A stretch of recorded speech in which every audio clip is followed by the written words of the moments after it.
Bismillahirrahmanirrahim. Assalamualaikum warahmatullahi wabarakatuh. Al-Fatihah ila ruhi Sayyidina wa Habibina wa Syafi'ina Rasulullah Sayyidina Muhammad ibn Abdullah sallallahu alaihi wa ala alihi wa ashabihi wa azwajihi wa dhurriyyatihi. Inna Allah ya'ni darajatihim wal jannah wa yanfa'una bi asrarihim wa anwarihim wa ulumihim wa nafahatihim wa barakatihim fid dini wa dunya wal akhirah ja'alna min hisbihim wa yarzuquna ma'badahum wa yatawaffana ala minnatihim wa yajruna fi zumratihim min afiyatin wa salamatin lahum al-Fatihah. A'udhu billahi minasyaitanir rajim. Bismillahirrahmanirrahim. Alhamdulillah rabbil alamin arrahmanir rahim maliki yaumiddin. Iyyaka na'budu wa iyyaka nasta'in ihdinas siratal mustaqim. Shiratal ladzina an'amta 'alaihim ghairil maghdubi 'alaihim waladdallin. Amin. Bismillahirrahmanirrahim. Nawaitu ta'alluma wa ta'lima wa tadhakkura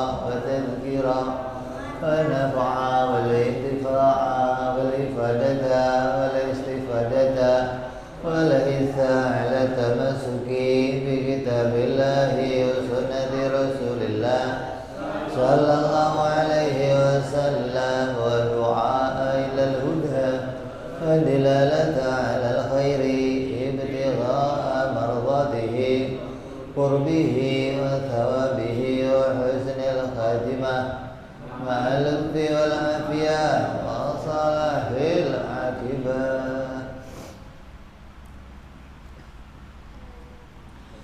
Bismillahirrahmanirrahim. Alhamdulillahirabbil alamin. Wassalatu wassalamu ala asyrafil anbiya'i wal mursalin.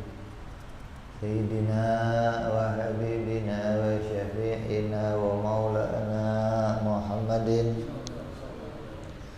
sallallahu alaihi wa ala alihi wa sahbihi ajma'in. Amma ba'du.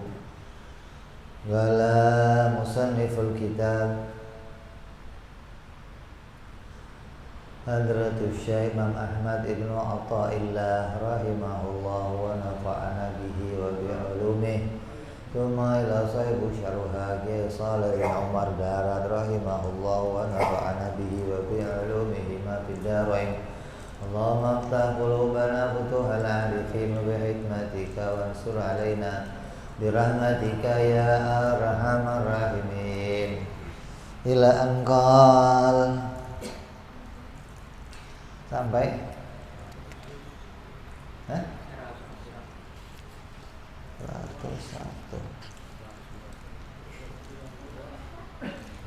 Sekarang 2. Bab syarah yang ke-102 kitab Hikam Ibnu Atha'illah yang disarai oleh Kiai Saleh bin Umar Darat. La tamudanna yadaka ilal akhdhi minal khalaik ila antara annal mu'ta fihim maulaka fa idza kunta kadzalik fa khudh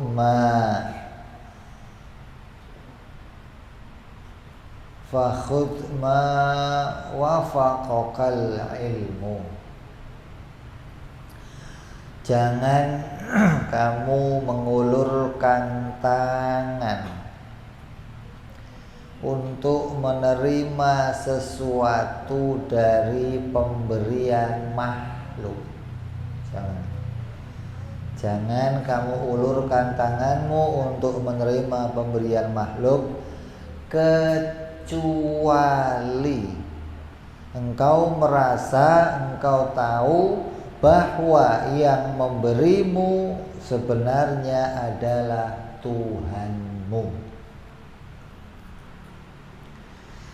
Jika engkau telah demikian, maka ambillah apa yang sesuai dengan kebutuhanmu.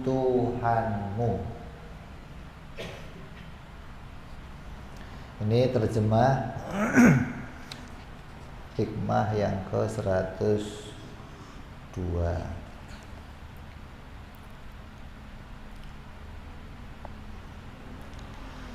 Maksudnya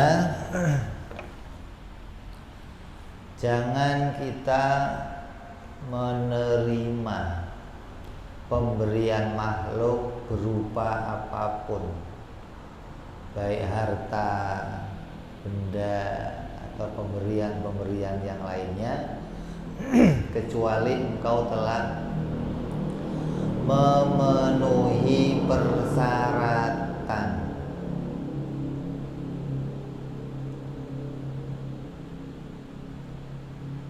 Apa persyaratan untuk menerima? Menerima aja pakai persyaratan. Ngasih ya punya persyaratan. Jadi kita itu enggak asal ngasih nerima enggak. Ada yang harus kita jelaskan kedudukannya ketika kita memberi atau menerima.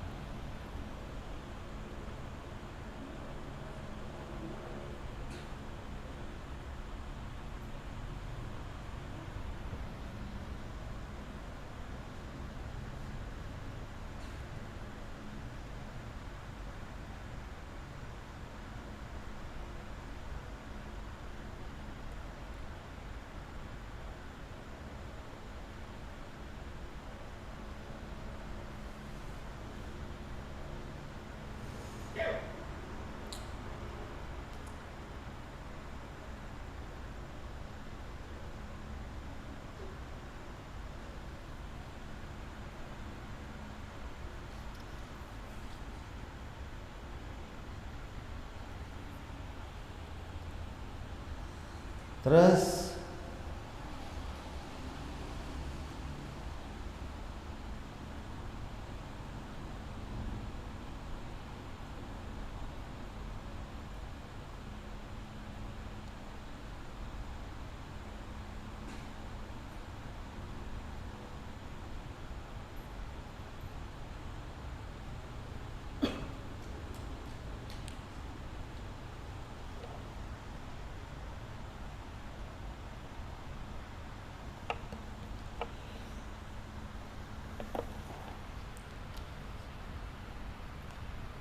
apa persyaratannya? Ada beberapa persyaratan yang harus dipenuhi untuk bisa menerima sesuatu.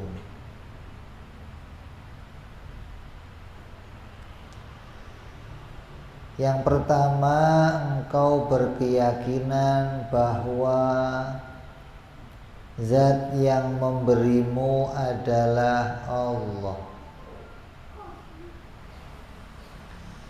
Jangan meyakini yang memberimu adalah makhluk. Akan tetapi makhluk hanyalah menjadi sabab ditampakkannya pemberian Allah.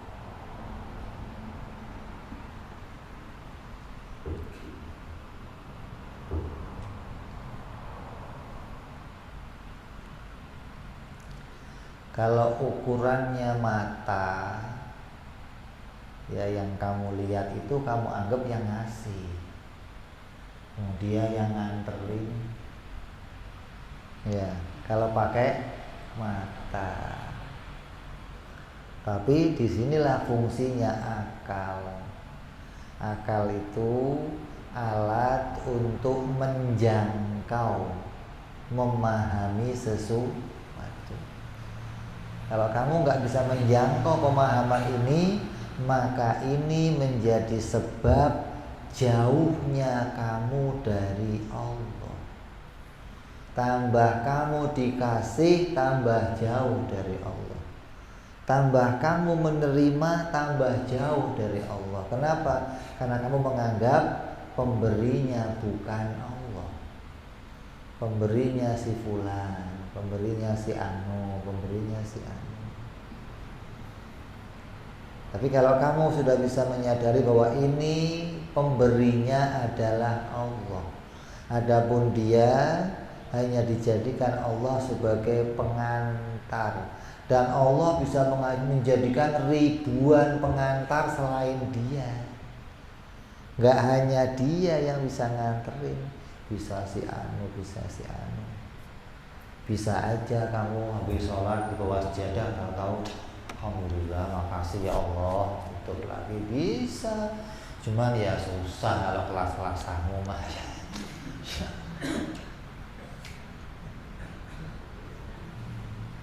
Jadi Allah bisa menjadikan sabab yang bermacam-macam.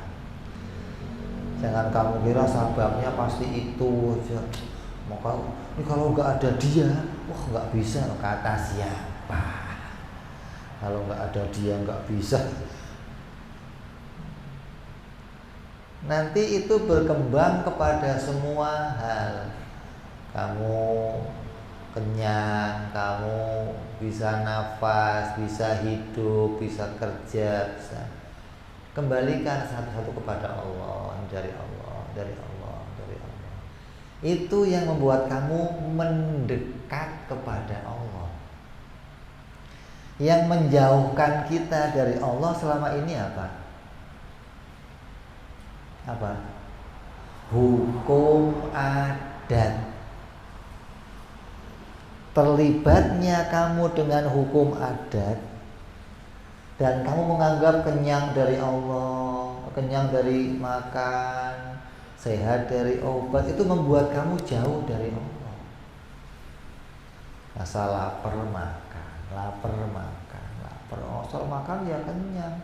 Nah Allah nggak terhitung kalau begitu. Nah, yang begitu sedikit menjauh, sedikit menjauh, sedikit menjauh.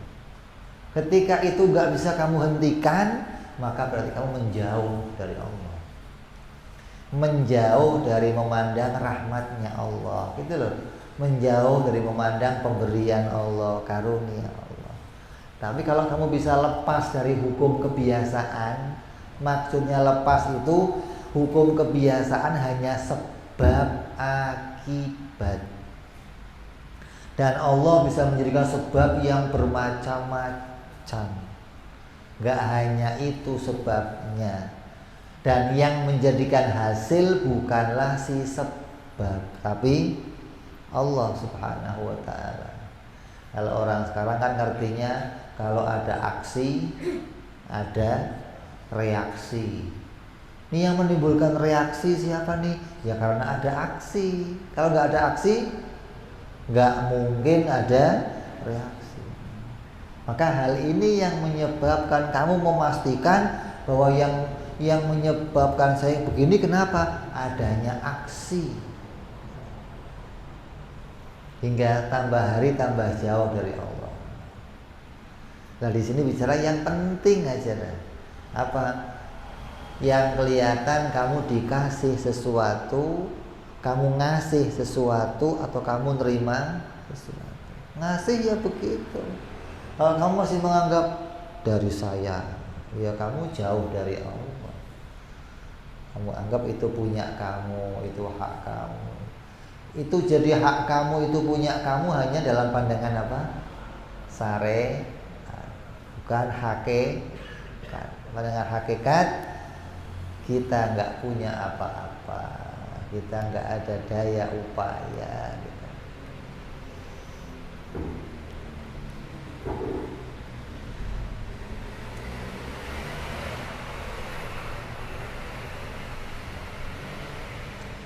Maka ketahuilah keyakinan yang seperti ini tidak cukup hanya diketahui saja. Gak cukup nih kamu cuman denger, oh gitu beb, gak cukup. Akan tetapi harus disertai kemantapan dalam hati, kekuatan dalam hati. Makanya orang ngaji tauhid itu sebenarnya cepet. Wong kitabnya paling 10 lembar, 20 lembar hatam. Tapi yang lama apa? Netesnya tauhid ke hati kamu itu yang lama. Kalau cuma ngaji baca sebentar, wujud maknanya ini, kita maknanya ini, bakok sebentar. Netes gak ke hati kamu. Lah netesnya ini bisa puluhan tahun. Kalau kamu gak serius untuk meneteskan, untuk berusaha, ya gak netes-netes. Apa jais mah jais, berantem ya masih berantem maksudnya. Gitu loh, nggak netes apa-apa di hati, enggak. Jais ya jais, ngerti, begitu nggak punya duit stres gimana besok gimana. Jaisnya ngerti, tapi nggak netes ke hati, enggak. Ngerti jais, begitu sakit pusing, obat ini nggak sembuh, ganti ini nggak sembuh, obatnya apa ya? Jadi yang lama itu bagaimana ini kuat di hati kita, gitu loh, mengencang di hati kita, bukan hanya dengar terus bisa langsung praktek. Maka yang harus kita perhatikan adalah bagaimana pengertian ini disertai dengan kemantapan hati bahwa yang memberi hanya Allah Subhanahu wa ta'ala. Maka ini harus paham maknanya wahdaniyah, paham maknanya keesaan, wahdaniyah fi dzat, wahdaniyah fi sifat, wahdaniyah fil af'al, bahwa af'al itu ya esa, hanya Allah, yang lain itu maf'ul gitu. Lah saya kan gerak nih, diam terserah saya. Iya. Walaupun kamu bisa punya pekerjaan, tapi hakikatnya kita itu maf'ul, diciptakan oleh Allah. Perbuatan saya gerak diciptakan Allah, diam saya diciptakan Allah. Ngasih itu ya Allah yang menjalankan tangannya. Bukan, oh ini kan saya memang orang baik. Gak ada kamu baik, gak ada. Manusia itu gak ada yang asalnya baik, gak ada. Asalnya bodoh, pelit, kikir, asalnya. Tapi Allah ngasih ilmu, Allah ngasih paham, Allah luaskan hatinya, Allah buka pemahaman hingga dia jadi orang baik, jadi orang gitu loh. Kalau kita nggak sampai paham hakikat ini, ya kamu nggak akan nemu makna-makna ini. Maka jika engkau telah memenuhi beberapa persyaratan-persyaratan itu, maka kamu boleh menerima sesuatu, boleh menerima pemberian dari yang lainnya. Kalau belum punya persyaratan-persyaratan itu, maka jangan sampai kita menerima pemberian. Artinya kalau kita menerima pemberian akan jadi rusak apa yang di hati kita. Yang kedua, apa syaratnya? Bahwa setelah engkau meyakini, mengimani bahwa yang memberi itu hanya Allah, maka ambillah apa yang sudah jelas engkau butuhkan secara syariat maupun secara hakikat.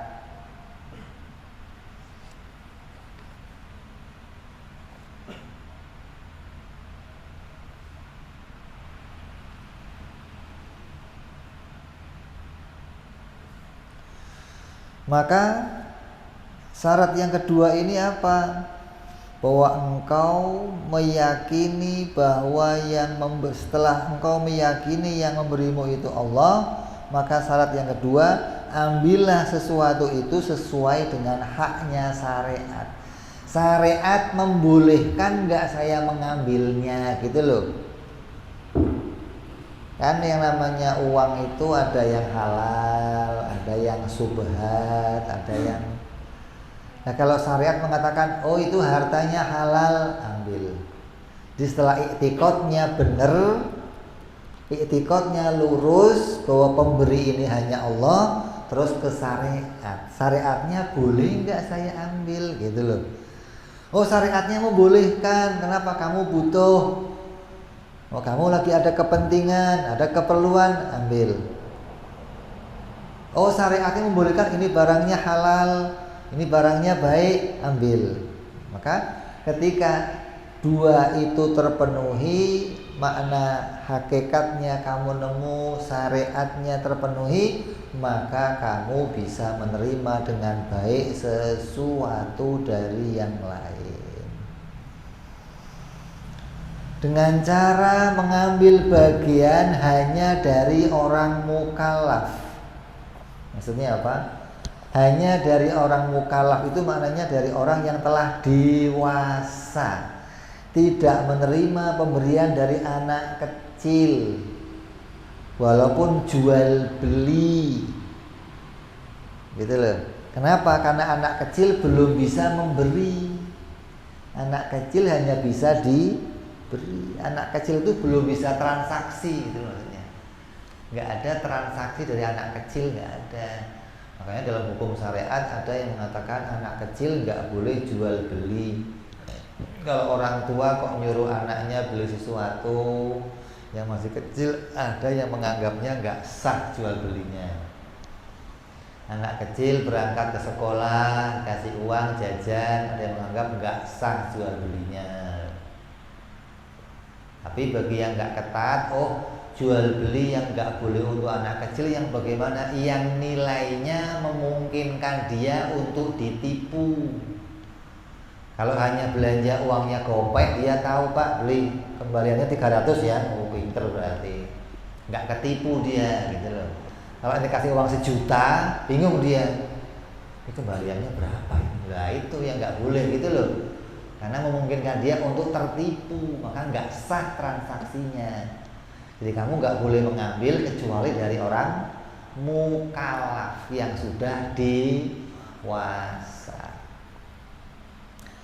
Terus yang asal usulnya tidak subhat. Nah, kita ngomong kemarin tuh, asal usulnya ini bukan barang subhat.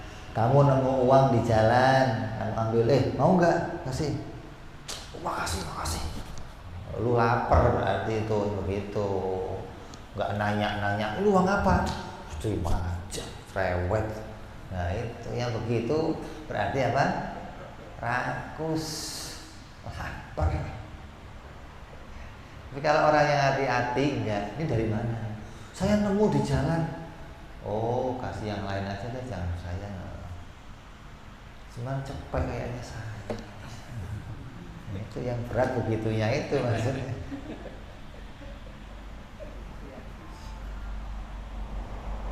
Jadi setelah kamu tahu ini bukan dari anak kecil, dari orang mukallaf. Kalau dari orang mukallaf itu maknanya yang sudah dewasa, mau itu orang Islam atau bukan. Kalau dia kerjanya halal, ngasih kamu ya nggak ada masalah. Jangan terus, ini orang kafir nggak boleh diterima. Boleh diterima. Yang nggak boleh terima sih, nggak boleh. Yang nggak boleh kata siapa. Kalau ada yang nggak mau, alihkan ke yang lain sini. Gitu. Jadi orang kafir juga kalau dia hartanya halal, maka dia boleh kita terima. Terus perkaranya nggak subhat, jelas-jelas halalnya. Kamu tahu dia kerjanya di mana, kamu tahu dia hasil dari mana, kamu tahu tujuannya apa. Oh ini uangnya halal, kerjanya baik. Tapi kalau ngasih, besok milih saya ya. Ini berat nih, saya mau nerima apa enggak ya.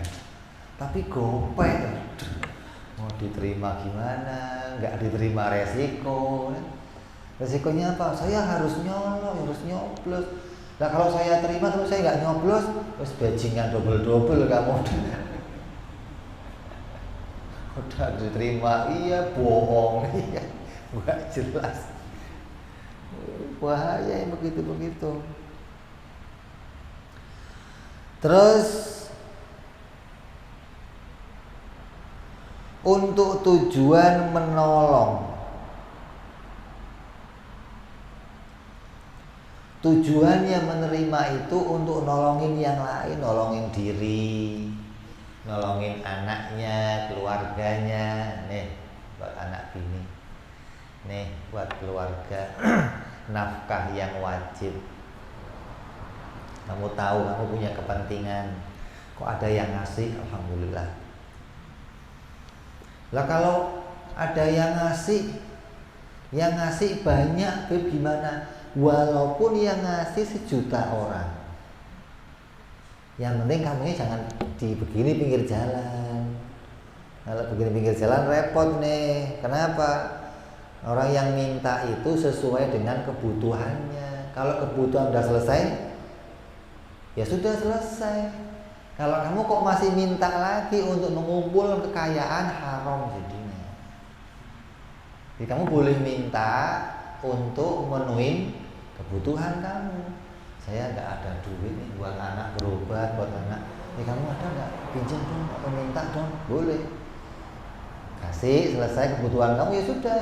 Jangan minta dong, sini semua diminta, selesai anak berobat, sisanya banyak lumayan. Oh, itu namanya proyek, begitu.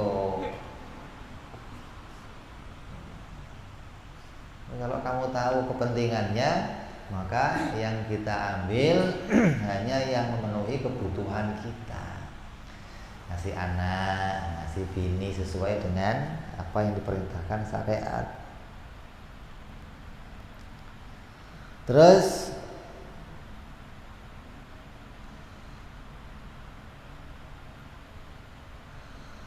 walaupun demikian, kamu tahu itu untuk memenuhi kebutuhan keluarga, tapi jangan terlalu berlebihan dalam hal memberi nafkah.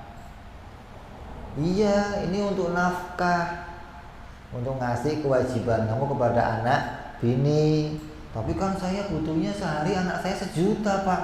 Lu mah bukan ngasih anak sehari 1.000.000 mah haram hukumnya. Kenapa?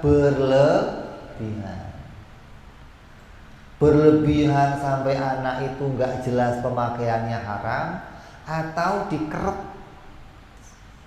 Butuhnya berapa? Ini Pak, permen 1. Ya haram juga. Jadi ngasih anak, ngasih bini itu secukupnya, secukup kebutuhannya. Kebutuhannya cukup dan tidak berlebihan ya haram, sampai kurang ya haram. Makanya ada seorang istri nanya sama Nabi, ya Rasulullah, suami saya itu pelit. Kalau ngasih saya uang, boleh nggak ya Rasul saya ambil duitnya di kantong? Nanya, kata Nabi apa? Boleh, asal sesuai jatah kamu. Sampai dicolong aja boleh uang kamu, gitu loh. Kayaknya kalau nanti uang kamu sering hilang, jangan kira tuyul, jangan ya, ada hilang lagi, tuyulnya mana? Harus tahu kan. Yang ngasih tahu siapa? Saya ngasih tahu istri kamu suruh nyolong, gitu. Colong uangnya, gitu. Jadi berlebihan ya enggak, sampai kekurangan juga enggak. Untuk apa ngasih kepada istri anak? Ya untuk nafkah yang wajib, makan, minum, pakaian, tempat tinggal, yang wajar-wajar aja. Kalau lagi butuh duit nih, mau beli rumah di mana? Sono Pondok Indah. Rumah Pondok Indah, mikirin rumah situ sebelah waduk situ loh, yang deket-deket luar Batang, dekatnya Makam Wali gitu, murah meriah gitu. Mau Kelapa Gading aja, kalau enggak Pondok Indah, tuh mah.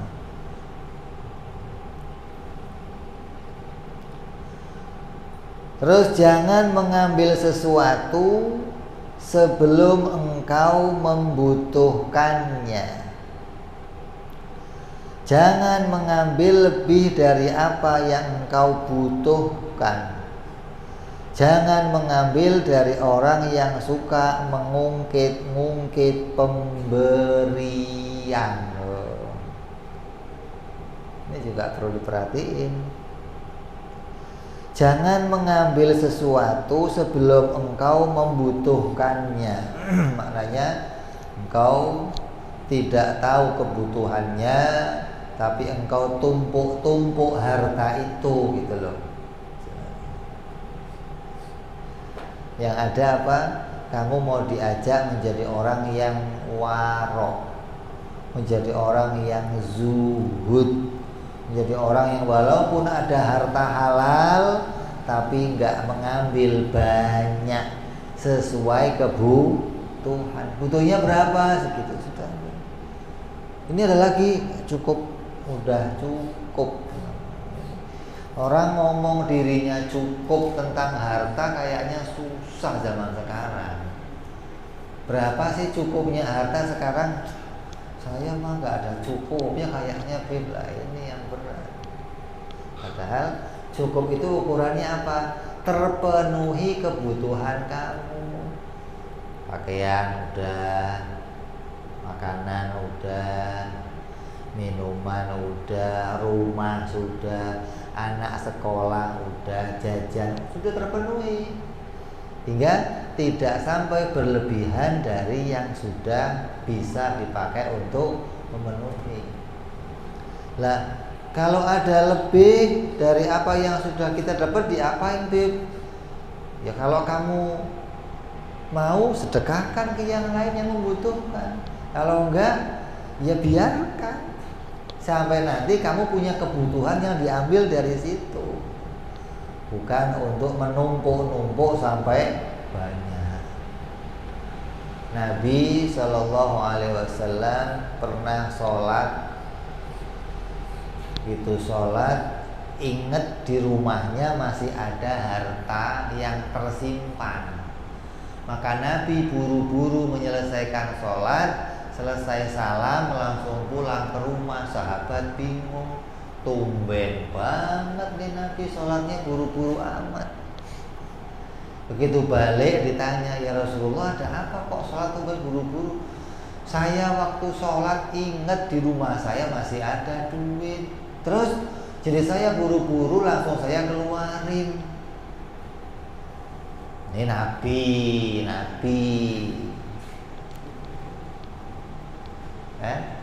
sholatnya buru-buru pengen selesai gara-gara di rumah masih ada duit. Nah kalau kamu begitu di rumah ada duit, tenang, bismillahirrahmanirrahim.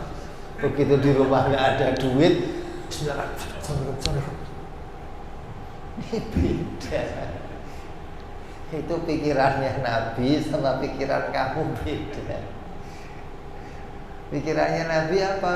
Kalau saya mati, di rumah saya masih ada harta, ini akan dihisab, akan ditanya, Kamu kan nggak mikir begitu. Kalau kamu mikirnya di rumah masih ada harta, kalau anak teriak tenang, bini teriak tenang, gitu doang pikirannya. Nggak pikiran akhirat. Ini beda pikiran kita sama pikirannya mereka. Orang-orang soleh, para wali-walinya Allah demikian.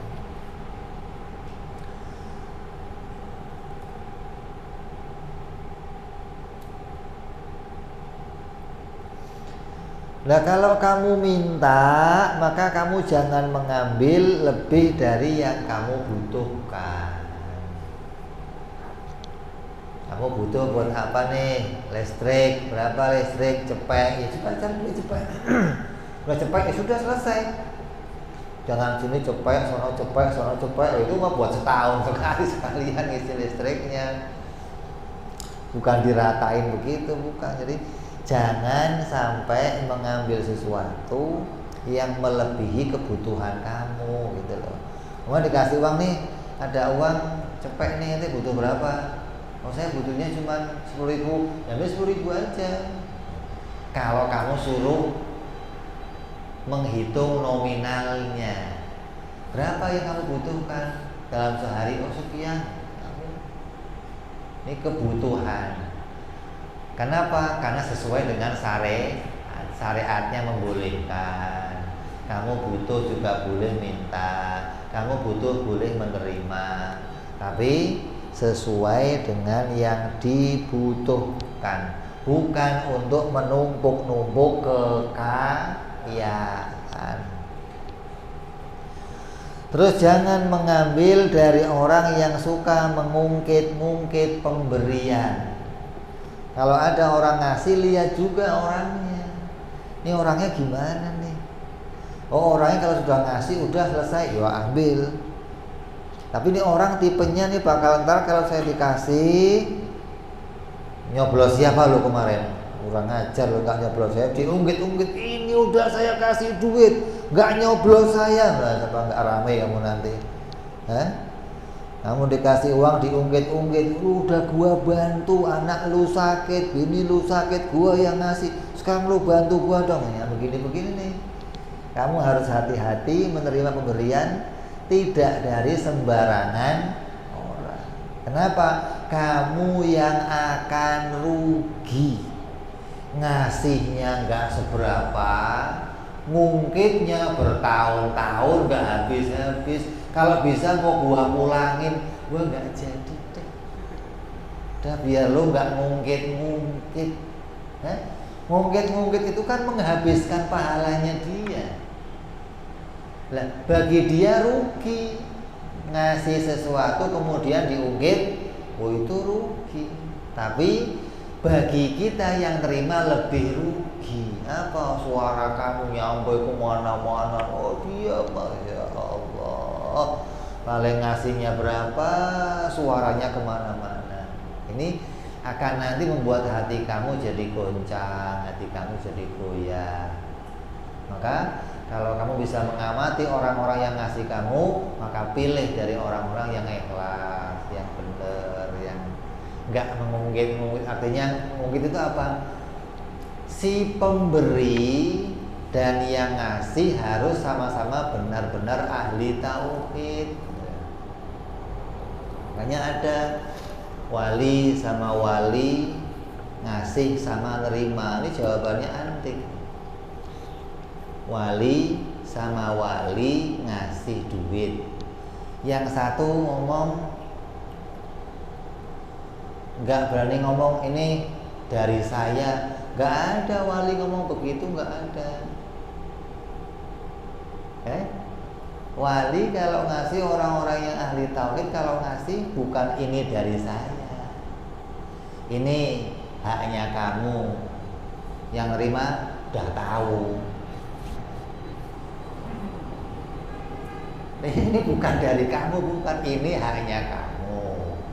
Yang nerima juga sama-sama tahu, iya ini juga bukan dari kamu, saya tahu. Yang ngasih juga ini nggak dari saya, gitu loh. Nah itu yang begitu itu yang nggak bakalan mungkin nggak bakalan.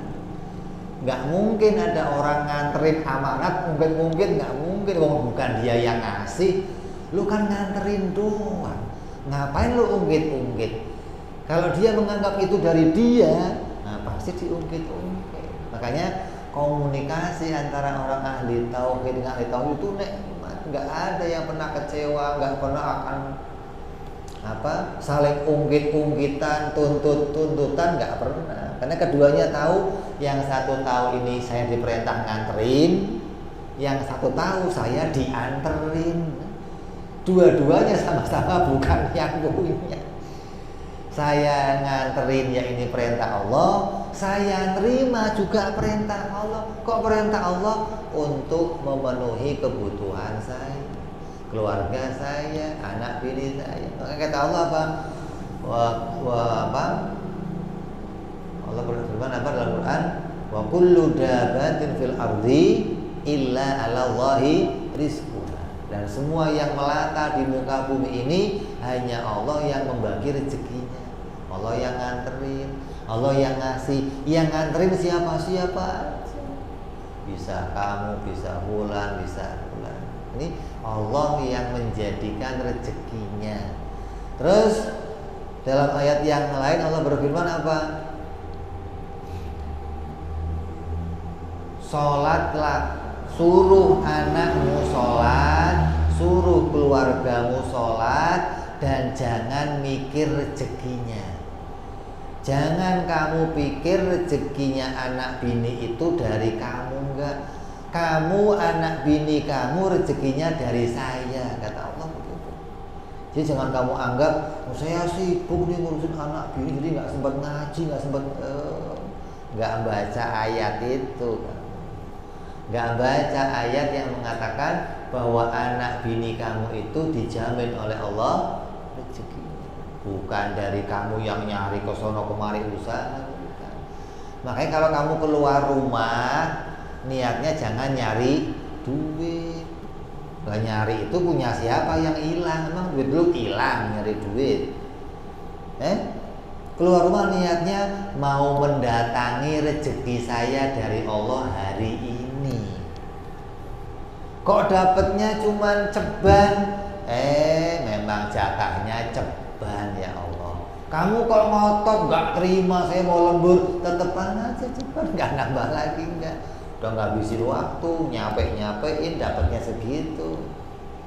Kok dapatnya cepet? Alhamdulillah ini yang Allah jatahkan hari ini. Bukan kok udah keringetan capek segini doang dapatnya. Ini menjauh kamu dari Allah kalau begitu. Kamu punya warung, warungnya nggak laku-laku seharian, jangan doanya ya Allah kok ya ada yang laku dagangannya ya Allah, nggak boleh doa begitu. Doanya gimana? Doanya gimana? Ya Allah jadikan rezeki yang halal hari ini ya Allah. Dari mana? Mau dari orang, mau dari dagangan, mau dari mana terserah Allah. Jangan kamu batasin, ya Allah dagangan saya kok nggak laku-laku ya Allah, kapan lakunya? Allah kasih rezeki kamu nggak dari situ aja, dari banyak jalan. Makanya ini mengingatkan kita tentang bagaimana dengan akidah ini, dengan keyakinan ini kita bisa mendekat terus kepada Allah Subhanahu wa ta'ala, menjadikan hati kita terikat kepada Allah, sadar butuhnya kita tiap waktu kepada Allah, sadar bergantungnya kita kepada Allah, hingga kita nggak pernah melirik, menggantungkan diri atau mengharapkan pemberian orang lain. Mudah-mudahan akidah ini kita bawa sampai hari kematian kita, hingga kita mati dalam keadaan husnul khatimah. Amin ya rabbal ala hadhihi niyyah wa ala niyatin shalah wa ila hadratin nabi. Al-Fatihah. A'udzu billahi minasyaitonir rajim. Bismillahirrahmanirrahim.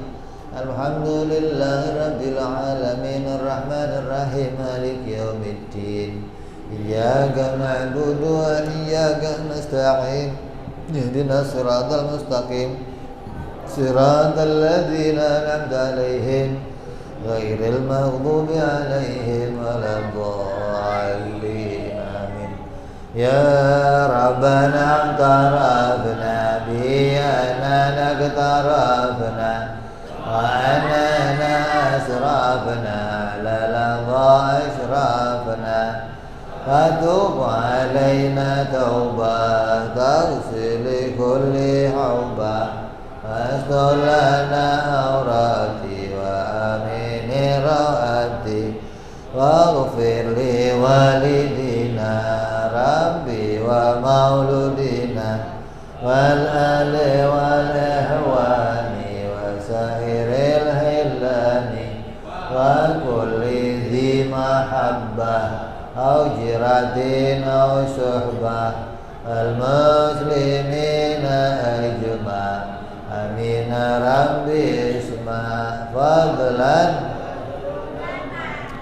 la biktisabi minna bil mustafa rasulina Allah bi kulli suli salla wa sallam rabbi alaihi andal habbi wa alihi wa sahbihi dada tasis walhamdulillahi fil gadi wa tanahi subhana rabbika rabbil izzati amma yasifun salamun alal mursalin walhamdulillahi rabbil alamin.